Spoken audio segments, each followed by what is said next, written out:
Saya teringat pelajaran dulu sewaktu di kampus di negeri seberang. Di hari pertama pelajaran sejarah Amerika 101, sang dosen bercerita, J.P. Kuhn adalah pemimpin ekspedisi pelayaran bisnis pertama yang menggunakan saham sebagai pembiayaan ekspedisi timur jauh untuk mendapatkan biji pala atau nutmeg. Sehingga bertemu atau bertempur di pulau kecil yang dikuasai Inggris yang bernama Pulau Run di wilayah Ternate Tidore. Sehingga akhirnya terjadi tukar guling atau dalam bahasa bisnis yang terkenal adalah namanya swap share. Inilah deal pertama pertukaran wilayah Pulau Run milik Inggris ditukar dengan New Amsterdam di Amerika. New Amsterdam di pulau itu kemudian hari dikenal dengan nama barunya hingga sekarang dengan nama New York. Jadi kalau tidak ada Pulau Run penghasil biji pala, maka New York dan New Frontier Inggris bernama Amerika tidak akan pernah seperti sekarang ini. Kembali ke kapitalisme modern. Perjalanan Jan Pieter Soen Koen itu memerlukan biaya sangat besar. Karena itu dibuatkanlah sebuah usaha yang bernama VOC, Dutch East Indies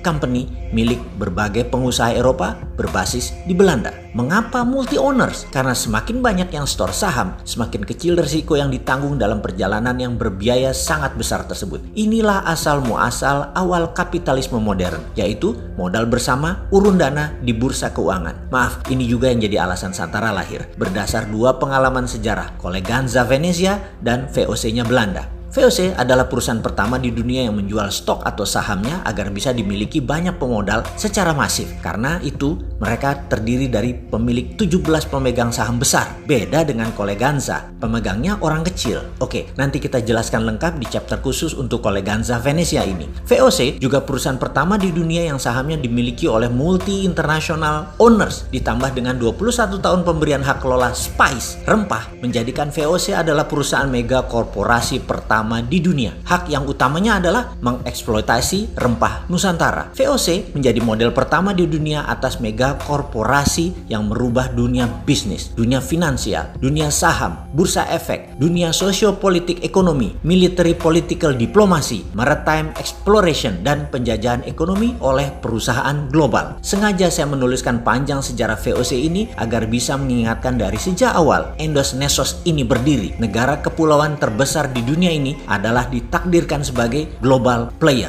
Banyak peristiwa besar yang membuat dunia seperti sekarang ini dilahirkan dan besar karena Indonesia. Juga mengingatkan bahwa Indonesia itu dijajah oleh VOC loh ya, dieksploitir secara ekonomi sumber daya alamnya. Kekuatan militer Hindia Belanda di setiap wilayah VOC yang membayar overheadnya bukan pemerintah kerajaan Belanda, tetapi swasta, yaitu VOC itu sendiri. Korporasi membayar power itu biasa. Lalu yang dibayar tadi juga tahu diri, yaitu agar langgeng VOC di negara jajahan sumber daya alam dan manusianya sampai habis, maka wilayah itu dilindungi dengan ketat oleh tentara. Samalah dengan Tiongkok, negaranya melindungi bisnisnya di negara lain. Pemerintah Amerika melindungi swastanya di Timur Tengah dan di seluruh dunia dengan 800 pangkalan, mulai dari pangkalan militer fisik yang terlihat hingga safe house. Mudah-mudahan pelajaran beginian bukan menyindir ketika ada pejabat miring ke salah satu karena dia tidak paham geostrategi negara lain. Maaf loh ya, maaf. Biasanya ya kalau tidak paham ya kaki tangan mereka. Wis, itu saja. Kembali ke VOC di Nusantara. Rebutan nutmeg, biji pala yang di zaman itu lebih mahal dari emas karena bisa menyembuhkan wabah penyakit yang melanda Eropa. Jadi new normal setelah wabah penyakit di Eropa secara singkat adalah Inggris dapat Amerika, Belanda dapat Indonesia. Deal bisnis yang merubah peta politik dunia. Kita lompati sebentar ke masa setelah Perang Dunia Kedua di Indonesia. Seperti tadi kita ingatkan, Indonesia memang ditakdirkan sebagai global player dan ini semua tergantung dari siapa yang mengelola negaranya. Kita semua sepakat bahwa Indonesia ada emas. Budaya logam Nusantara salah satu yang terbaik di dunia.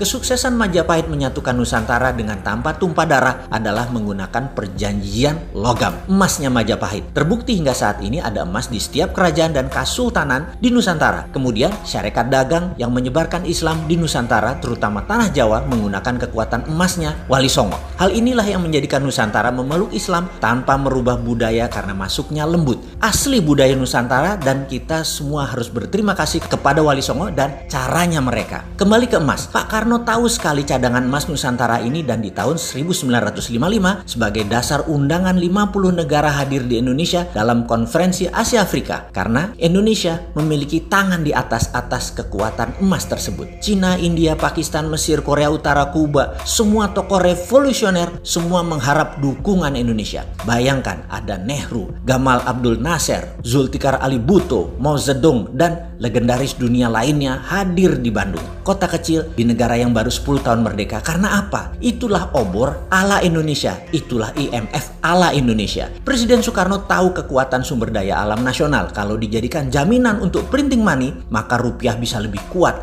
dari dolar.